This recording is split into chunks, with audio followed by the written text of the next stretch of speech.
My best friend left yesterday, flew back Yeah. home to Ohio.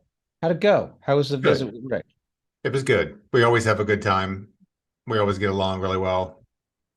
Talk about the past, talk about the present. You know, I made a comment to him. I said it wasn't meant to make him feel bad, but I'm like, I've seen you more this year than I have in the past 2 years combined Right. when we lived in the same city. Yeah. But I said I'm grateful, told him I'm very grateful for it. Good. I'll take whatever I can get. What was a highlight of the last week? Um, I think it's just getting together and talking and laughing about things that we've done in the past. We've been everywhere together around the world and done so much. Our families in unison with each other that just a lot of good memories.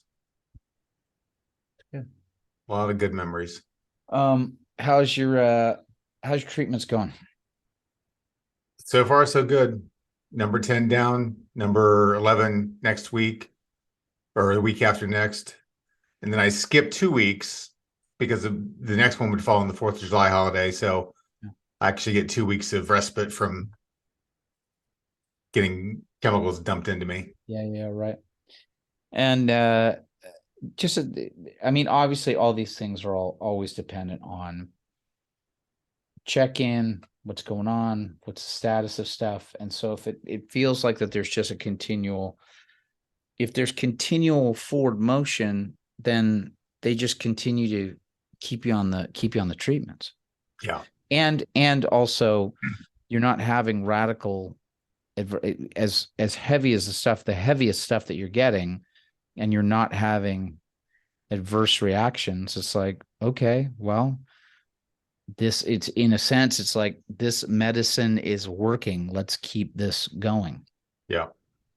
Medicine, for lack of a better word. I mean, that's sort of Well, sort yeah. of what it is. I, It's I still think a big part of it is just the change to my diet and just even the things I've seen. Like I've developed skin tags around my body. Those are all gone now when I oh changed my wow, diet.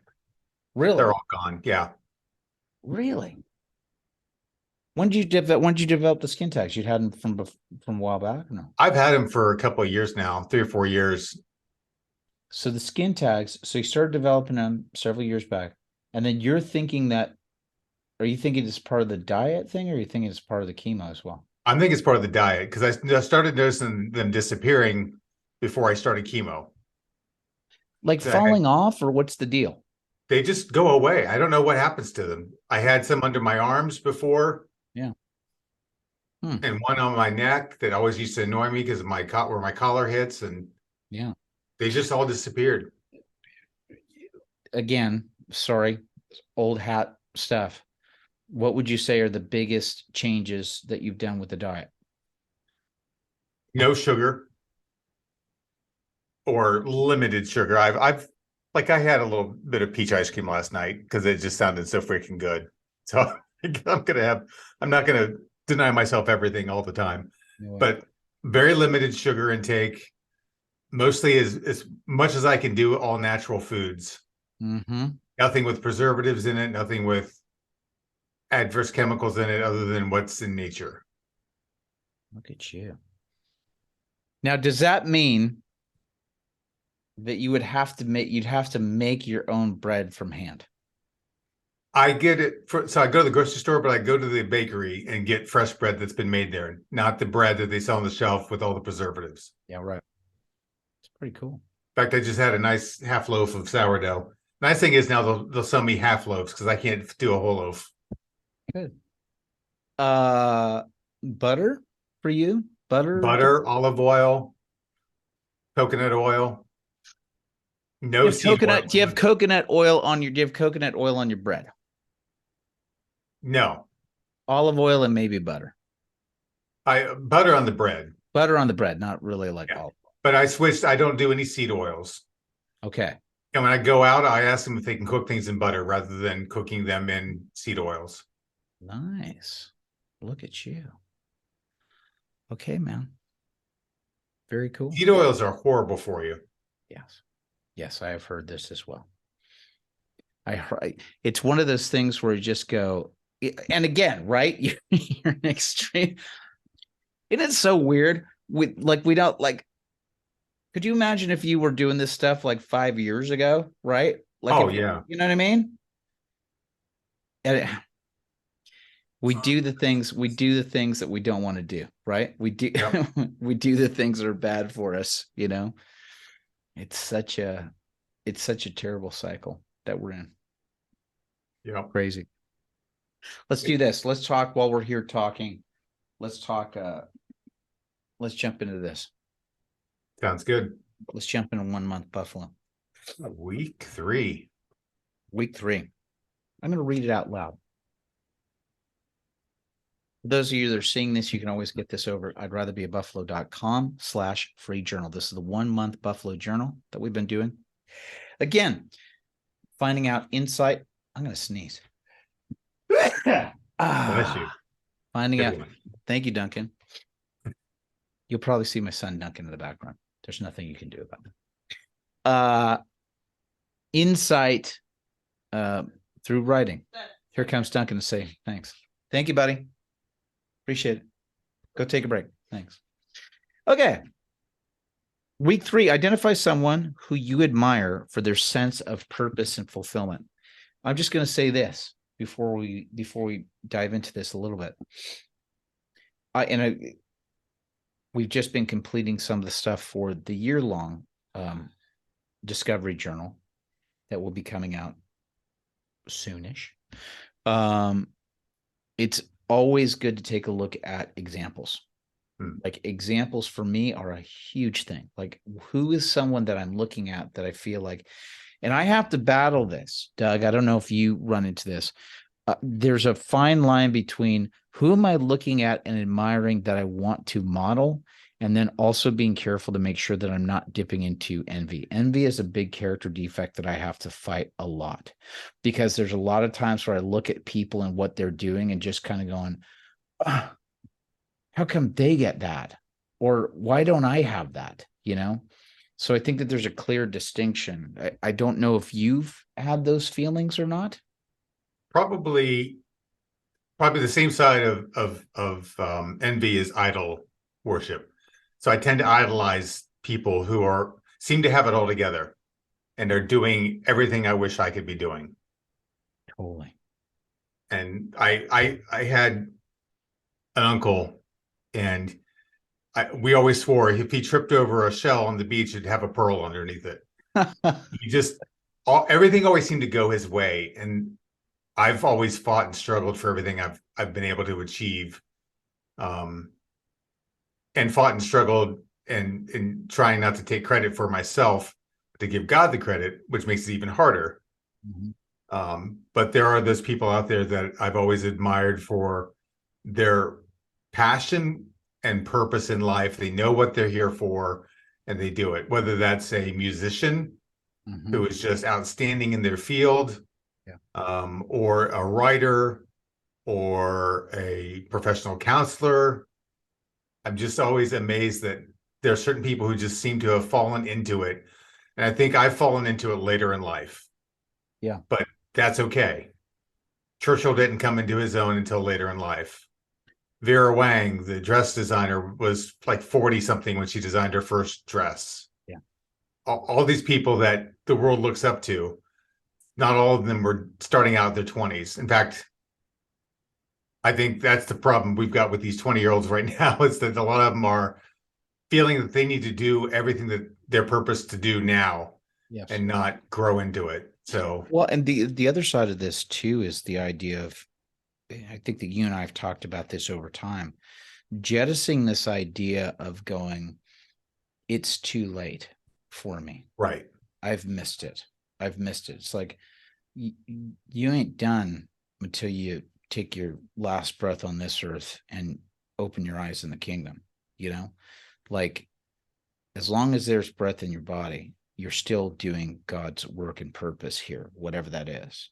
Amen. And again, examples that we bring up in the I'd Rather Be a Buffalo book, but those examples of Abraham, Moses, Joshua, all these major guys, that they're biggest adventure didn't happen until they were in what everyone else would look at as their last stage of life, right? Hmm. When everybody's supposed to be hanging up their towel, that's exactly when God says, great, here we go. Here comes the great adventure that I created and designed you for, you know? So it's both of those things of not like, Exactly. well, I got to get all this done because I'm going to run out on either way. I got to get all this done because otherwise I'm going to run out of time. It's like, hold it, pace yourself, breathe it, figure it out, pray. Yeah. My point that I was saying, it's a balance between not getting, being in your 20s and saying, oh, I'm running out of time and I got to get this stuff done or else I'll miss it. Right. Part of this is about inviting God into the process as you're doing it.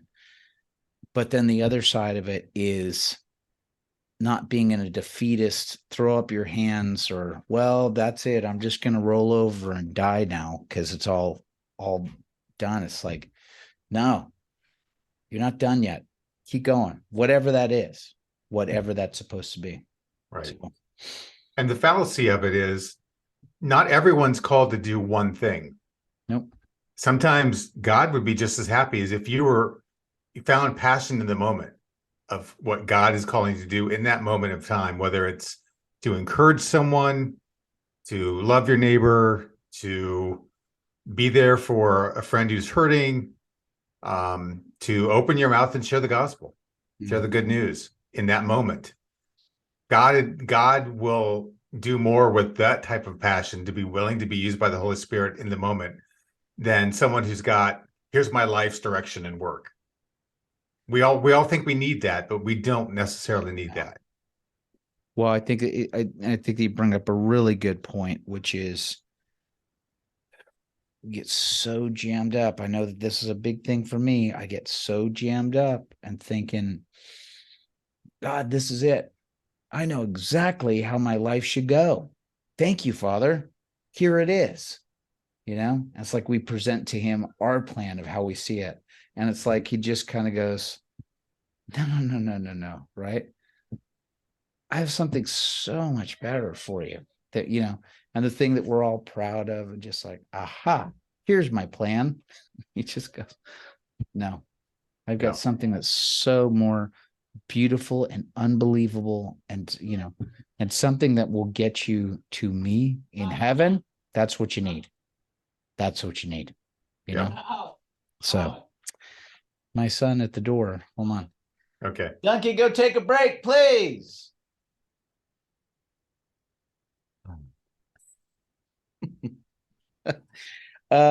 Hey, who's it for you?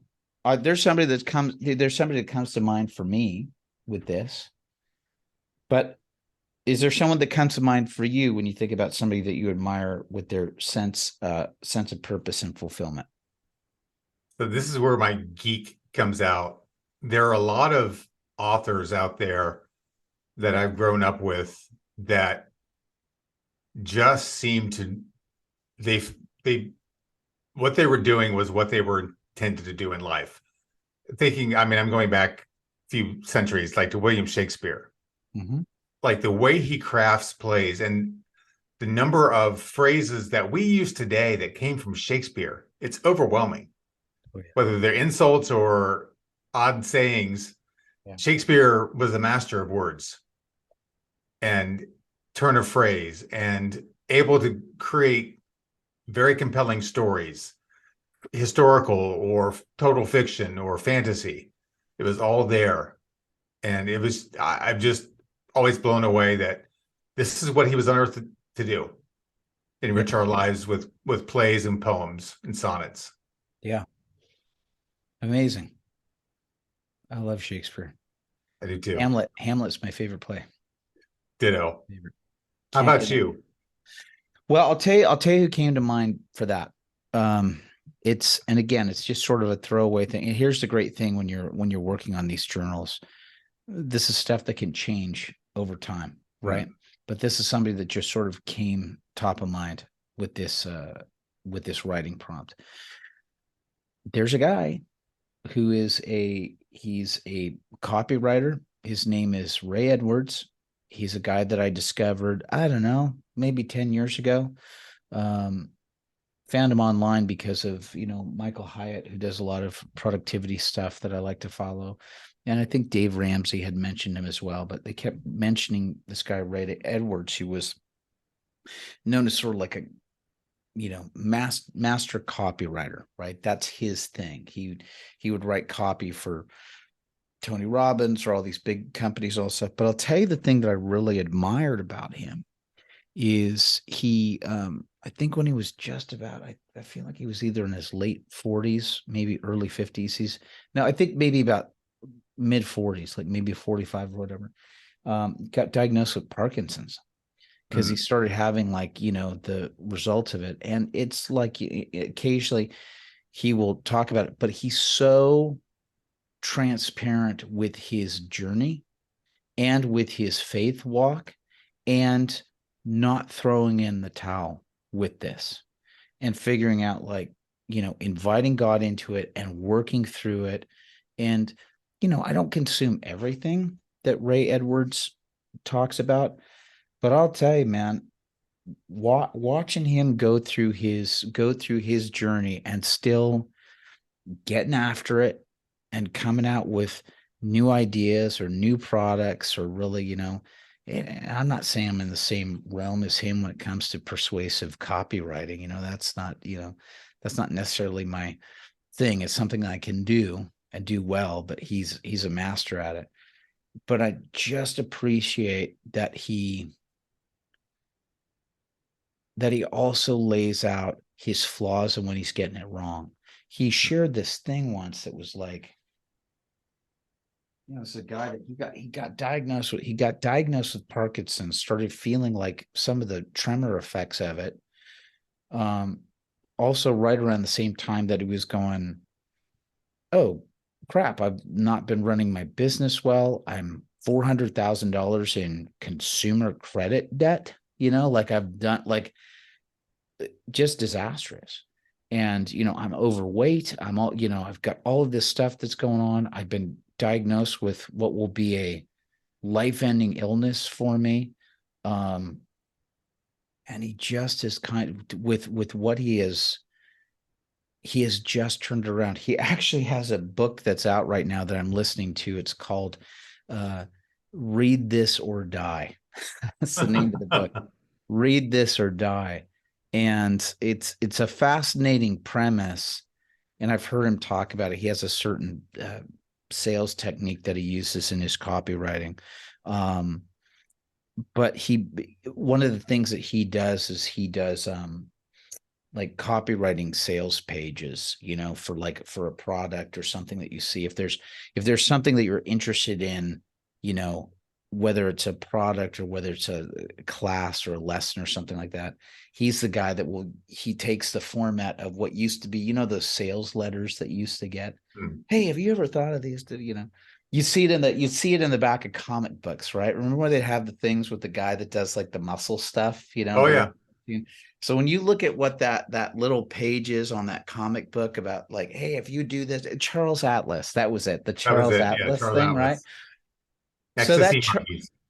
right. So that Charles Atlas ad, like you would think, the way that they sort of presented it, that's the idea of like a sales letter of like going, are you sick of these things happening for you? Wouldn't it be great if you could, right? So he sort of does those techniques. So he, this is a dude's been doing this for years. So he's made millions and millions of dollars doing this with clients and teaching people. And he decided to write a sales letter to himself, about like what's going on with your life. What do you want your life to be? What happens if you don't take the steps to do it? And he started out the top of the sales letter by saying, read this or die. That's hilarious. So anyway, he's somebody that just sort of came to mind with me, who's somebody is like, and I think the thing that I admire the most is it's a guy who's living his purpose and his fulfillment with odds stacked against him according to the world, Yes. like the He's the world's looking. buffalo. He's a buffalo. That's probably what, that's probably the thing that attracts me to him. That's the stuff, Doug. That's the stuff that's been intriguing about your story or my story or anybody's story. Is just, I love hearing the messy stories. I hate hearing the wrapped up. I hate hearing the nice, neat, wrapped up stories where it seems like everything just goes swimmingly for somebody. Because even in those stories, they kind of don't. There's always something that's there, right? But we always want to hide the messy parts. We want to hide the messy stuff behind the curtain. And I'm just like, open that curtain. How'd you do this? What'd you do? You know? Exactly. So Show me anyway. the mess. Show me the mess, man. Because if you show me the mess, it makes me realize I can do this too. I can do this too. You know, that's what I want. Anyway, that's what intrigues me. That's who came to mind for that. So Very cool. there you go. There's our week 3 of our 1 month Buffalo Journal. As always, if you want to get a copy of this, you can get a free PDF version of it. Go over to i'dratherbeabuffalo.com/free journal. Put in your email, boom, we'll send you a free PDF right away. Or if you want a Kindle version of it, go over to amazon.com. Look it up. 1 month Buffalo Journal by Doug Riggle and Kevin Gregg. It'll pop up. Or if you want a hard copy, like this lovely copy I've got here, if you're a tactile person and you say, I don't want to print up pages on my own. I don't want to write in a notebook. I want to have it in something I can grab it off the shelf and look at it. Or you've even been going through all this stuff. You say, this is fantastic. I know a friend this would be great. We could do this together. Buy him a copy and send it to him. I'd rather be buffalo.com/free journal. That's what I got to say about that. Awesome. Thank you, Doug, for your time. As always, onward and upward, my friend. Thank you, Kevin. Happy to be here. You bet.